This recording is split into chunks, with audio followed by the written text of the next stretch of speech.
tema da mensagem é o que é célula. E nós estamos iniciando a partir de hoje uma nova série de mensagens aqui na Igreja Batista Zona Sul, chamado Célula, uma força em movimento. Então, a partir de hoje, nos próximos 3 domingos, serão 4 mensagens, onde nós vamos estar conversando, compartilhando, vendo nas Escrituras algo que nos motive e que faça com que a gente enxergue a importância de uma célula, a importância de um grupo de discípulos que decide se encontrar em um lar, que decide sair dessas 4 paredes aqui e ser desafiada a viver esse cristianismo lá fora. Por isso que é uma força em movimento. É uma força que não está estática, fixa em um determinado local, mas é uma força que se move. Ela está em movimento, ela está atingindo pessoas, ela está levando pessoas a um movimento também de se relacionar com Jesus. Então, célula, força em movimento, e a mensagem de hoje é o que é célula. Há um texto lá em Jeremias, e ainda não é o nosso texto de hoje à noite, mas há um texto lá em Jeremias que fala da essência de Deus, do caráter de Deus, do ser Deus. Lá em Jeremias 23, verso 23, o texto diz: acaso sou Deus apenas de perto, diz o Senhor, e não também de longe? Deus aqui está revelando algo da sua essência, de que Ele é um Deus tão de perto, tão imanente, como também um Deus de longe, um Deus transcendente, que Ele é um Deus tão grande em seu ser, em suas obras, mas também um Deus que se diminui para se comunicar com o seu povo, sendo humano, deixando a sua glória e se tornando humano na pessoa de Jesus Cristo. De um Deus tão incompreensível e ao mesmo tempo tão simples de compreender e de entender Deus e seus propósitos e o que Ele quer para nossas vidas. De um Deus tão longe como um arcanjo, um anjo está de um verme, mas ao mesmo tempo um Deus tão perto, mais perto do que um átomo está de você mesmo. Esse Deus que é transcendente, mas ao mesmo tempo um Deus imanente, próximo, perto de nós. Se você for ler as Escrituras no Antigo Testamento, você então vai ver vários momentos Deus se revelando transcendente, mas ao mesmo tempo imanente. Se você for olhar para a criação, você vai ver o Deus transcendente, o Deus que criou todas as coisas, um Deus que em uma só palavra criou a luz e todas as coisas vieram pela sua palavra. Esse Deus todo-poderoso, que basta querer que se faz. Mas ao mesmo tempo, se você olha lá para Gênesis na criação, você vai ver um Deus que caminhava no jardim, que se relacionava com Adão e Eva, que estava ali próximo de Adão e Eva. Se você olhar para Abraão, você vai ver um Deus transcendente, quando Deus se apresenta a Abraão e diz: Abraão, sai daí, sai da sua parentela e vai para um lugar que eu vou te mandar.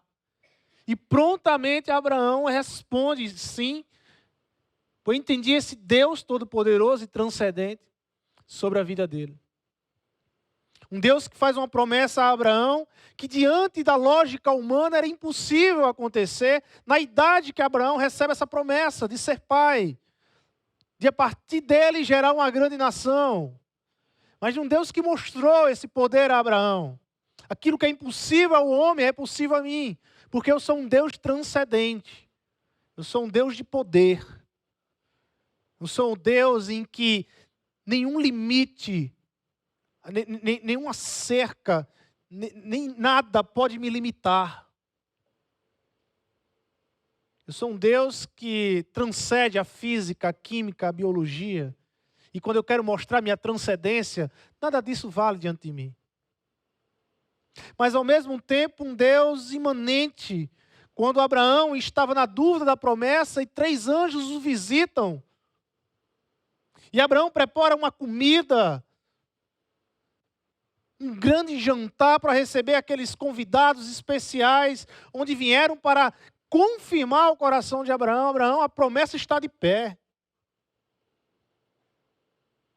Mesmo que Sara ali, ao pé da porta, ouvindo toda a conversa, meio que riu, e diz assim, ó, o que Sara tem no coração dela, isso não vai acontecer não, está de pé a promessa. Estava ali próximo, tão perto de Abraão. De Moisés, quando você vai ler Moisés, e ele chega ao Monte Sinai, onde ele recebe os mandamentos, e a palavra de Deus diz que o Monte Sinai então se cobriu de fumaça, de trovões, de relâmpagos. Quando eu estou lendo lá, eu fico tentando imaginar essa cena, em que o povo, ao olhar aquele monte, se assustava, havia um medo no povo, porque era um Deus transcendente se revelando.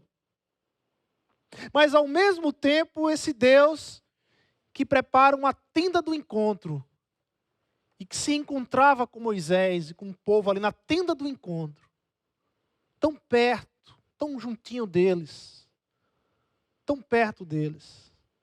Então toda a Bíblia, quando você começa a ler, na perspectiva da transcendência e da imanência, desse Deus transcendente, longe, gigante, grande, mas de um Deus imanente, perto, próximo, você vai enxergar isso em toda a Bíblia, porque faz parte do ser de Deus. Até que chegamos na imanência, no ápice da imanência, no ápice desse Deus próximo, que foi relatado aqui na ceia, desse Deus que decidiu habitar entre nós. A encarnação de Deus na pessoa de Jesus Cristo. E ele decide então habitar, ele decide a se limitar às questões físicas do corpo humano, e a viver e a transmitir a mensagem do reino, daquilo que Deus está fazendo no meio do seu povo, e daquilo que Deus vai fazer no meio do seu povo, dessa restauração, dessa tomada das rédeas que Deus está fazendo no mundo, trazendo de volta aquilo que é seu de direito. Então vem Deus e encarna e habita entre nós, e na pessoa de Jesus Cristo nos ensina. E em tempos, quando você está lendo a história de Jesus, você vai ter o Deus imanente, o Deus que tem compaixão, o Deus que abraça, o Deus que encosta no ombro do irmão, um Deus que anda, que caminha, um Deus que tem sede, um Deus que senta com aqueles necessitados, aqueles que são motivos de preconceitos, que quebra as barreiras, mas ao mesmo tempo um Deus transcendente, que realiza milagres, que faz o paralítico andar, que transforma a água em vinho, na pessoa de Jesus Cristo. Então você vê um Deus transcendente e um Deus imanente, porque Ele é Deus. E a história desse ministério de Jesus, ele termina olhando para a igreja, olhando para os seus discípulos e dizendo: ide, vivam o mesmo, façam o mesmo, vivam a minha vida aí. Deixa eu passar agora o bastão para vocês. Agora é com vocês. E não se preocupem, porque eu vou fazer ainda mais do que andar com vocês. O Pai, Ele preparou o Consolador. O Espírito Santo, que é Deus. Ele vai habitar em vocês. Vocês serão transformados em templos vivos. E Ele vai habitar em vocês. E agora vivam. Vivam essa imanência de Deus. Viva esse Deus perto, viva esse Deus próximo, viva esse Deus junto. E o grande desafio da igreja é esse. O grande desafio da igreja é revelar esse Deus próximo, esse Deus perto, esse Deus conosco, esse Deus Emanuel. O grande desafio da igreja é transmitir, porque a igreja ela é uma representatividade de Deus aqui. E de transmitir esse ser de Deus, a sua imanência, de como Deus está tão próximo da gente, tão perto, tão fácil de ser abraçado, de ser tocado, de ser sentido. E esse é o grande desafio da igreja.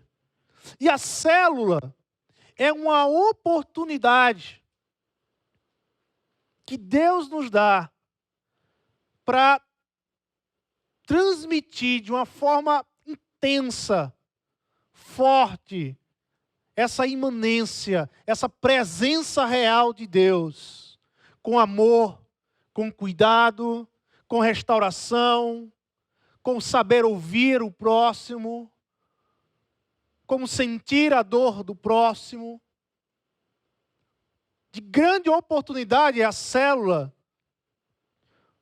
de vivermos todo esse relacionamento de forma intensiva. Intensiva. Então, a você que está na igreja, você que é membro, a você que nos visita, a você que está nos visitando já há algum tempo, experimente uma célula. Experimente um pouco desse Deus imanente,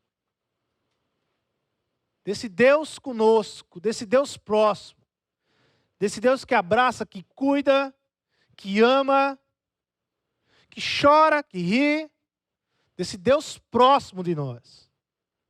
Uma grande oportunidade que você tem numa célula, de você vivenciar isso. E procurando no Novo Testamento, eu peço à amada igreja abrir em Atos capítulo 9, onde você tem muitos exemplos de pessoas que viveram e que sentiram e que viveram esse Deus imanente e esse Deus transcendente. Esse Deus grandioso, mas também esse Deus próximo, perto. Esse Deus incompreensível, mas também um Deus tão simples de se compreender. E aí você tem muitos nomes, muitos heróis da fé. Você tem Daniel, Moisés, Abraão. Você tem o apóstolo Paulo, você tem o apóstolo Pedro. Mas você tem pessoas que marcaram a história da fé cristã de uma forma tão simples. Porque às vezes quando nós olhamos para esses grandes homens de Deus, a gente olha assim e diz, não, essa turma é de outro mundo. Paulo, como é que eu vou viver a vida de Paulo? Pedro, Daniel, não, essa turma está num patamar e às vezes a gente cai nesse erro de olhar aí para esses heróis da fé e colocar eles num patamar quase que sobre-humanos, ou que não foram humanos. Então eu procurei uma pessoa talvez mais simples, que não está na galeria dos heróis da fé de Hebreus, mas tão importante porque a primeira pessoa a ser chamada de discípulo do Novo Testamento. Capítulo 9, a partir do verso 36, Lucas, que escreveu Atos, nos apresenta uma história impressionante de uma jovem senhora chamada Dorcas. Já conheceu Dorcas? Vamos ler a palavra. Havia em Jope uma discípula por nome Tábita. Nome este que traduzido quer dizer Dorcas. Era ela notável pelas boas obras e esmolas que fazia. Ora, aconteceu naqueles dias que ela adoeceu e veio a morrer. E depois de a levarem, puseram-na no cenáculo. Como Lida era perto de Jope, uns 20 quilômetros, ouvindo os discípulos que Pedro estava ali, enviaram-lhe 2 homens que lhe pedissem: não demores em vir ter conosco. Pedro atendeu, foi com eles. Tendo chegado, conduziram-no para o cenáculo. E todas as viúvas o cercaram, chorando e mostrando-lhe túnicas e vestidos que Dorcas fizera enquanto estava com elas. Dorcas era costureira. Mas Pedro, tendo feito sair a todos, porque o milagre não é algo para ser circense, pondo-se de joelhos, orou. E voltando-se para o corpo, disse: Tábita, levanta-te. Ela abriu os olhos e, vendo a Pedro, sentou-se. Ele, dando-lhe a mão, levantou-a e, chamando os santos, especialmente as viúvas, apresentou-a viva. Isto se tornou conhecido por toda Jope, e muitos creram no Senhor. Pedro ficou em Jope muitos dias em casa de um curtidor chamado Simão. A primeira coisa que nós encontramos no texto é que Lucas, ele faz questão de apresentar Dorcas com um título. Lucas, ele faz questão de mostrar quem é Dorcas. Quem é essa mulher que ele vai agora começar a falar sobre ela. Dorcas, ela era uma discípula. Dorcas era uma discípula. E o que faz um discípulo de Jesus? E o que faz uma discípula? O que faz alguém que segue a Jesus? Essas pessoas, geralmente, elas têm uma vida extraordinária. Discípulos, geralmente, eles fazem muito, mas muitas bênçãos no reino de Deus. Em algumas Bíblias, você vai ter, era ela notável. Em outras você vai ter talvez muitas. Dorcas dava muitas esmolas e fazia muitas boas obras. Era muito o que Dorcas fazia, era muito o que essa mulher empreendia. E essa história, ela impactou a vida de Lucas ao ponto de Lucas dizer: eu tenho que falar dessa história. Eu tenho que relatar essa história no meu tratado aqui em Atos. Eu tenho que colocar essa história porque, ao saber da narrativa de Dorcas, e Lucas foi um camarada que entrevistou, que se cercou de muitas informações para escrever os seus relatos, ao saber dessa história, Lucas ficou impressionado. Impressionado como uma pessoa tão simples podia marcar uma comunidade. Impressionado ao ponto de Lucas olhar e dizer: isto aqui é ser discípulo. E isso resume a ideia de ser discípulo.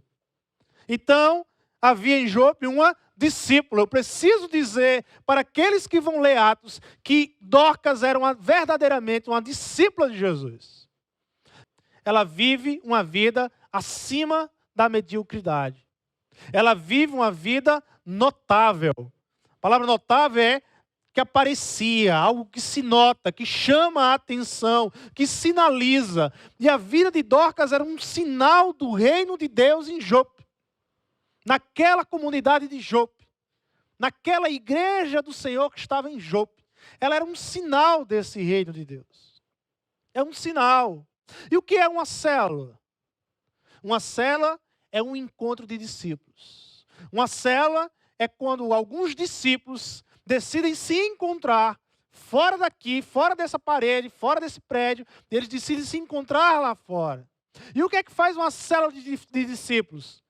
Uma célula de discípulos fazem coisas extraordinárias, coisas fantásticas, coisas que impactam o reino dos céus, coisas que fazem com que o reino seja notado, fazem com que o reino seja notado. E o que é que Dorcas fez para que esse reino fosse notado? Para que Lucas a chamasse de uma discípula notável, grandiosa, fazia as obras. O que é que Dorcas fazia?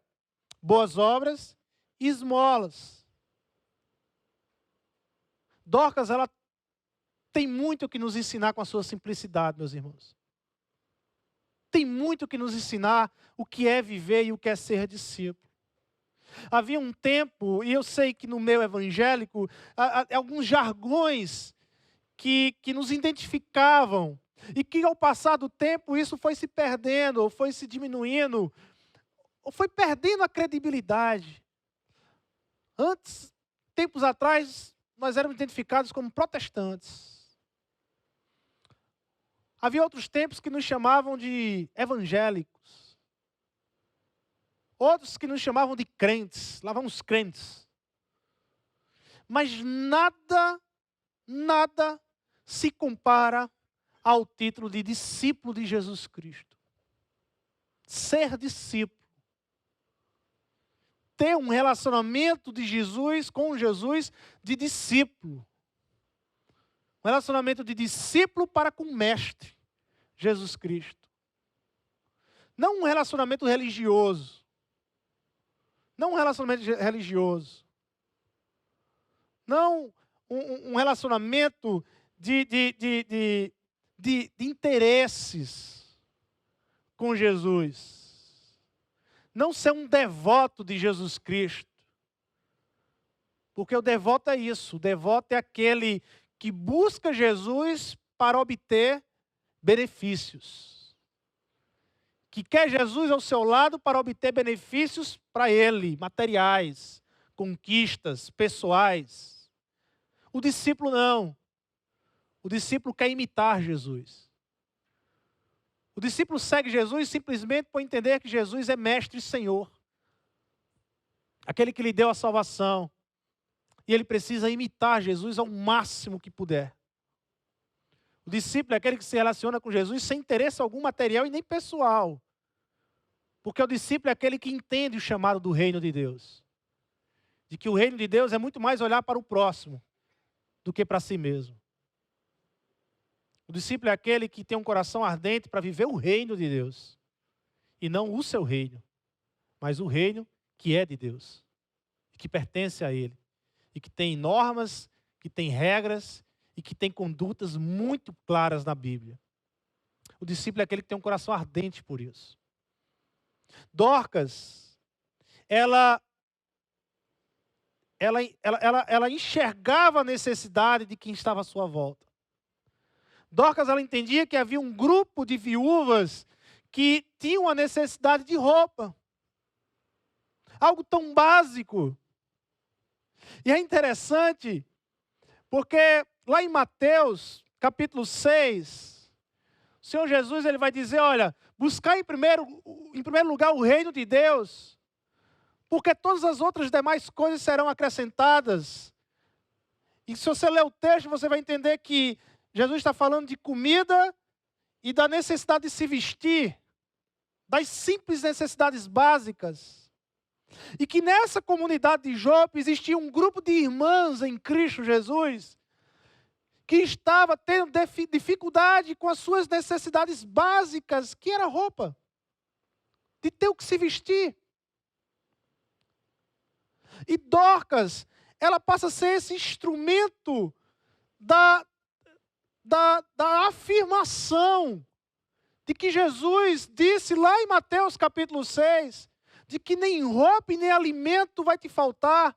E Dorcas, ela é esse instrumento de Jesus para dizer assim, olha, lembra quando Jesus disse que nem roupa vai te faltar?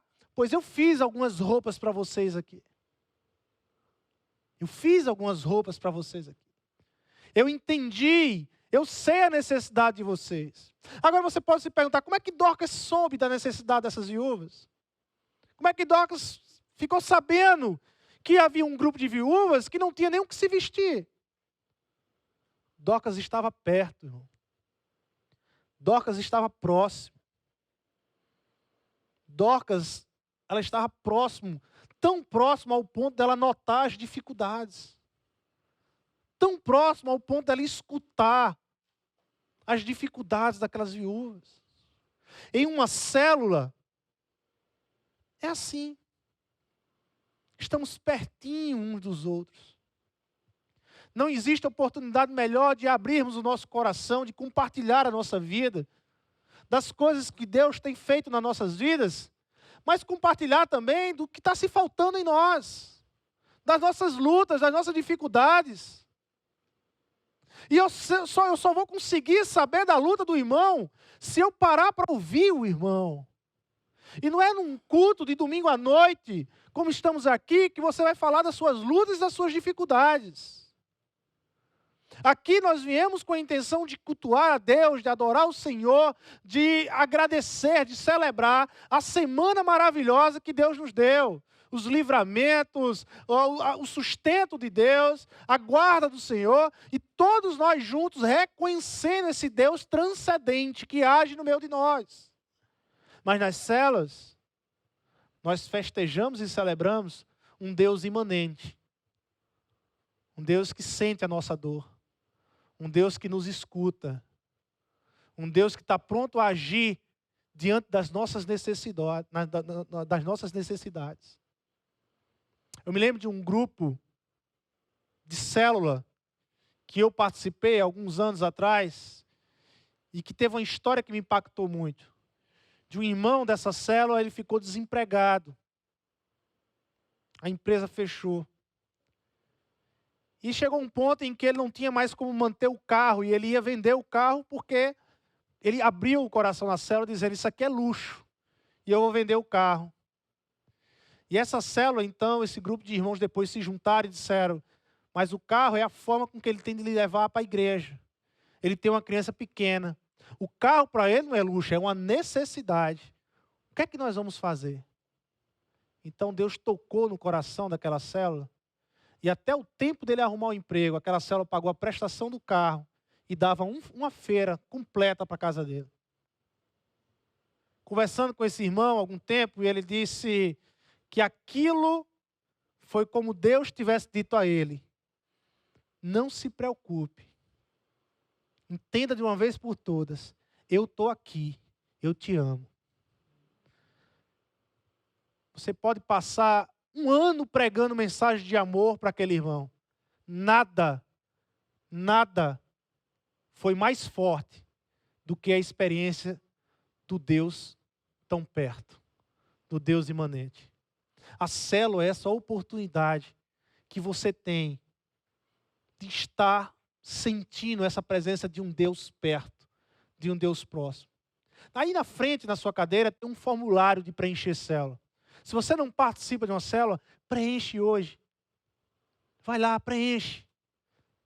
Dê-se o direito de experimentar um dia. Dê-se o direito de experimentar, de ter essa experiência do cuidado de uma célula, de viver numa célula.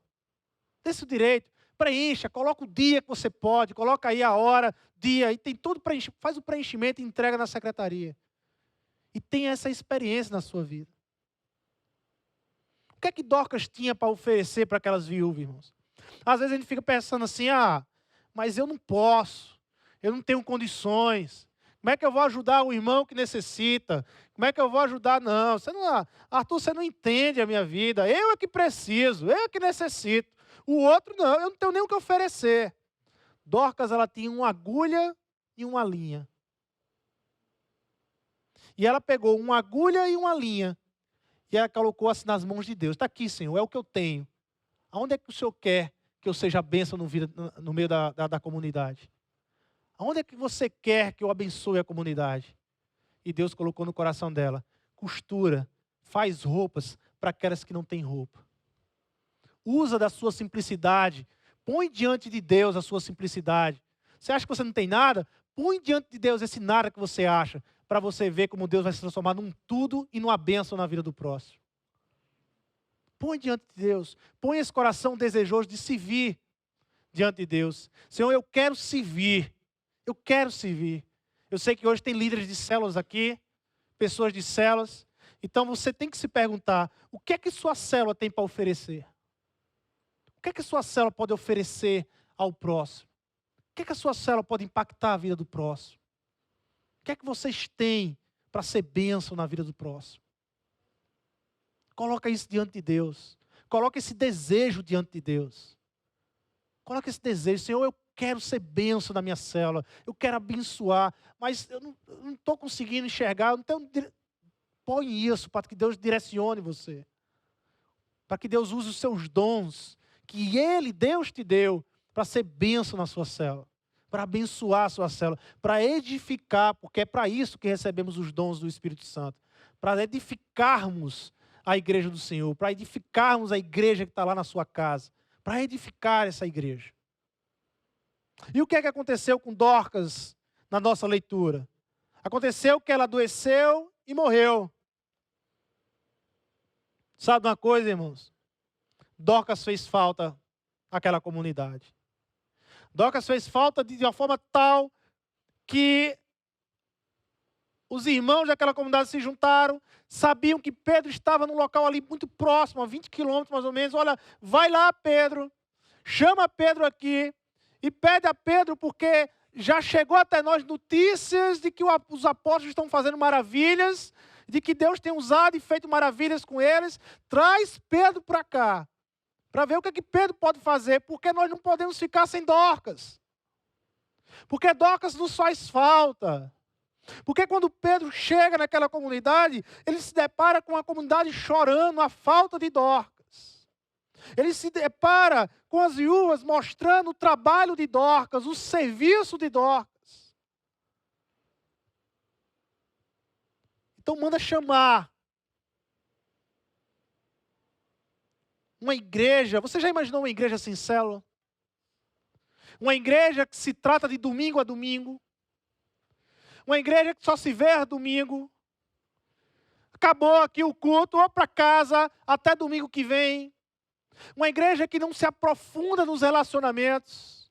Uma igreja que prefere ficar na superficialidade dos relacionamentos do que numa profundidade de relacionamento.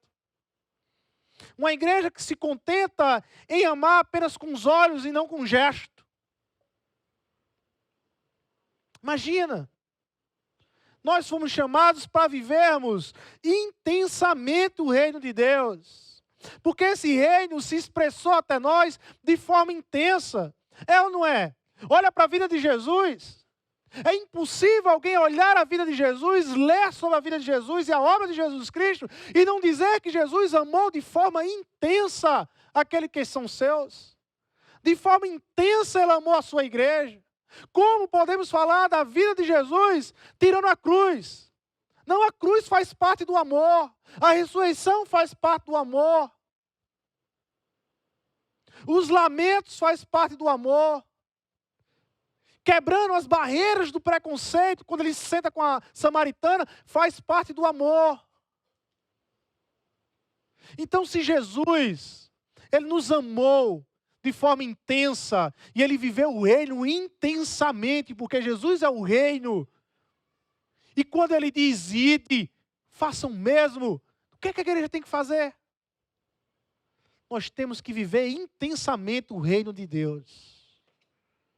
Nós temos que festejar formas e meios de que o nosso amor pelo próximo se torne intenso. E a célula não a igreja, é uma oportunidade que você tem de intensificar o seu amor ao seu próximo. Por isso, célula. Por isso, célula. Na parte final do nosso texto, nós temos um encontro da transcendência com a imanência. O Deus Todo-Poderoso, o Deus de milagres, o Deus que quebra a lógica humana, com um Deus tão próximo.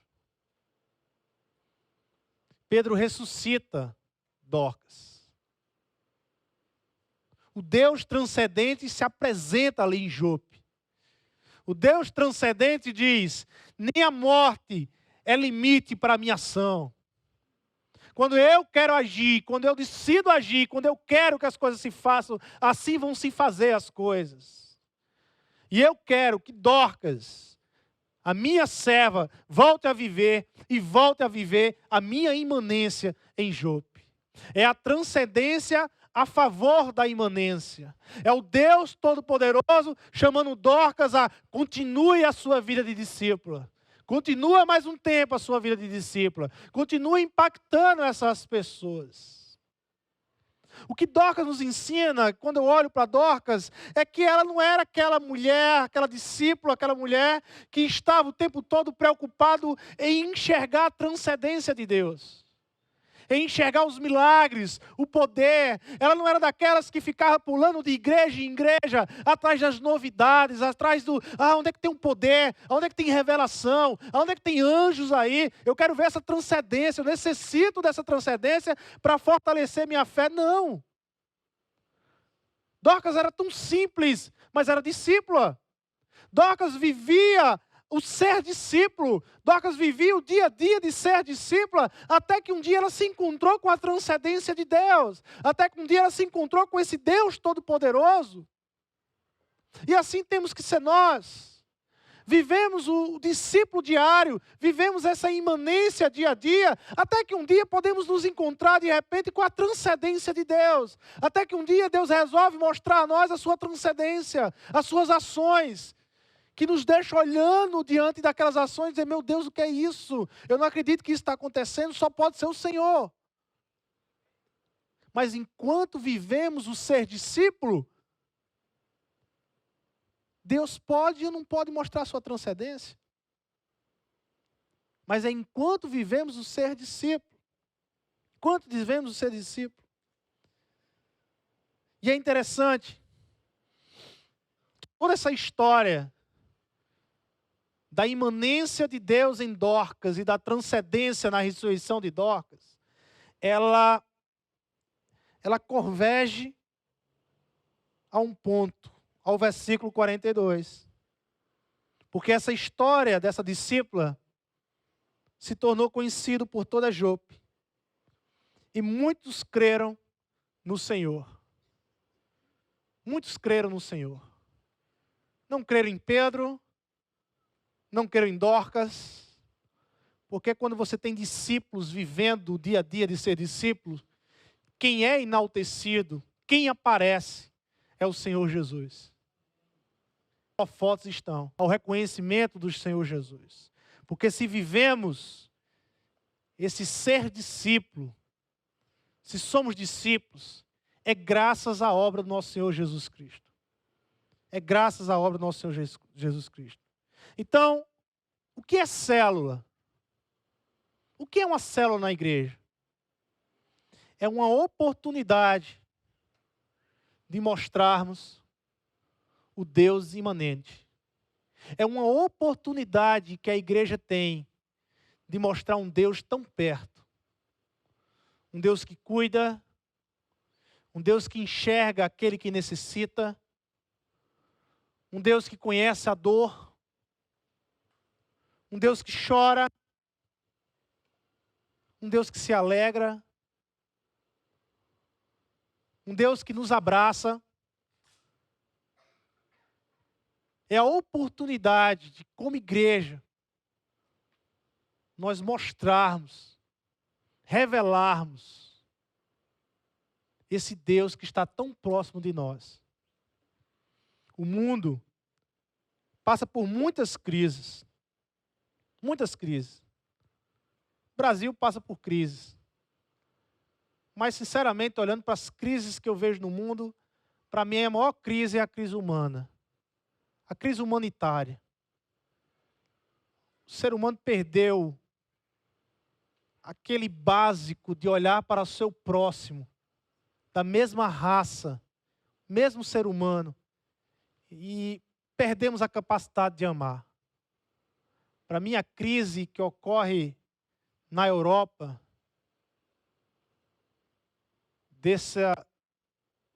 dessas pessoas tentando atravessar para chegar à Europa, saindo da Síria e vendo corpos e mais corpos ali, irmãos, mortos. Eu fico olhando assim e toda a questão e toda a discussão gira em torno da economia. E não se para olhar, mas ali são vidas. Ali é raça humana. É um ser humano como eu sou um ser humano. Nós temos que fazer alguma coisa de melhor. Não é possível. Não é possível esses anos e esses anos todos convivermos com a fome na África. E de tempos em tempos achar que mandando alguns bilhões de dólares para a África está se resolvendo nada. Mas são seres humanos que estão morrendo de uma coisa básica, morrendo de fome. E nós perdemos a sensibilidade de sentir a dor pelo próximo. A humanidade, sabe, ela está se desfigurando. Deixando realmente, perdendo a essência de ser humano. E quando nós, que antes éramos assim, nos encontramos com Jesus, e que temos agora o Espírito Santo de Deus, e que começou em nós esse processo de restauração da nossa humanidade junto a Deus, de ser diferente, de estar sendo transformado a imagem daquele que nos amou.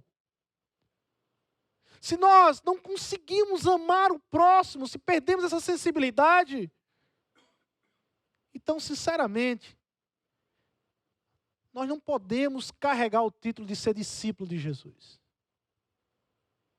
É muita petulância querer ser discípulo sem mostrar transformação.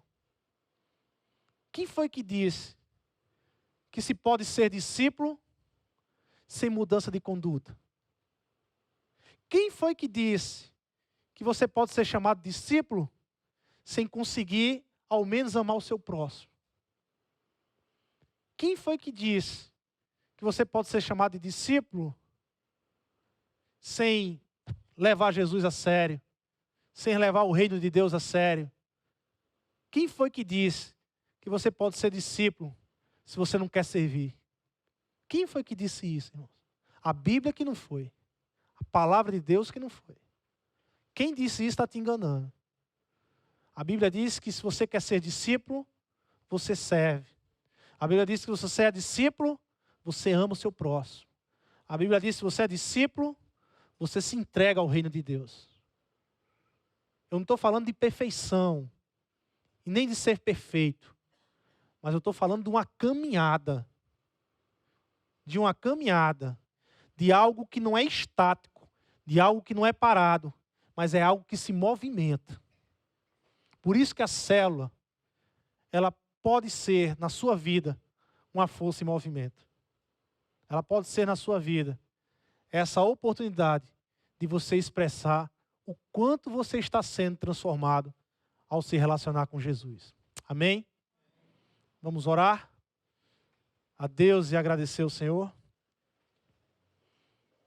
Senhor Deus e Pai, nós queremos aqui, Senhor, te agradecer por essa noite. Te agradecer pela oportunidade de celebrar ao Senhor. De celebrar a tua ceia, Senhor. De lembrarmos, Senhor, o quanto o Senhor nos amou. Um ministério marcado pelo amor que o Senhor tem por nós. Um ministério marcado pela submissão ao Pai. Obrigado, Senhor, porque nós somos frutos desse amor. Estamos aqui, Senhor, em resposta a esse amor. Nos ajuda, Senhor, porque nós temos um grande desafio que o Senhor nos deu. De multiplicarmos este amor aqui na terra. Quando o Senhor disse aos seus discípulos, ide, fazei discípulos. O Senhor estava dizendo, ide e ame mais. Ide, se doe mais. Ide, sirva mais. Porque isso é ser discípulo. Nós temos aqui, como igreja local, um desejo no nosso coração, Senhor, e eu sei que vem de Ti, de experimentarmos outra vez o princípio da igreja cristã, quando ela parecia tão pequena, mas era tão grande ao mesmo tempo. Uma igreja nos lares, que foi assim como o Senhor quis que ela começasse. Uma igreja nos lares. Uma igreja que era pequena em quantidade, mas grande em amor, em cuidado, em restauração. Grande ao ponto de impactar os de fora. Grande ao ponto dos de fora dizer: eu quero entrar naquela casa. Eu quero experimentar um pouco desse amor que vocês vivem. Senhor, nos ajuda como igreja local. Coloco aqui diante de Ti as nossas células, cada líder, a cada membro que participa, eu coloco diante do Senhor, Pai. Para que o Senhor venha desafiar cada um deles a viver intensamente o projeto de ser discípulo de Jesus aqui na terra. E aqueles que estão aqui e ainda não participam, te peço, Pai, toca no coração deles, faz com que eles apenas experimentem um dia. Apenas experimente um dia, Senhor. Então, eu tenho certeza que quando experimentar o amor intenso do Senhor, não vão mais querer largar. Abençoa a tua igreja, Senhor. Nos leva em paz às nossas casas. No amor do Senhor Deus, na graça do nosso Senhor Jesus Cristo e na comunhão do Espírito Santo do Senhor. Nos despedimos na tua santa paz, Senhor. É em teu nome, Jesus, que nós oramos e te agradecemos. Amém e amém.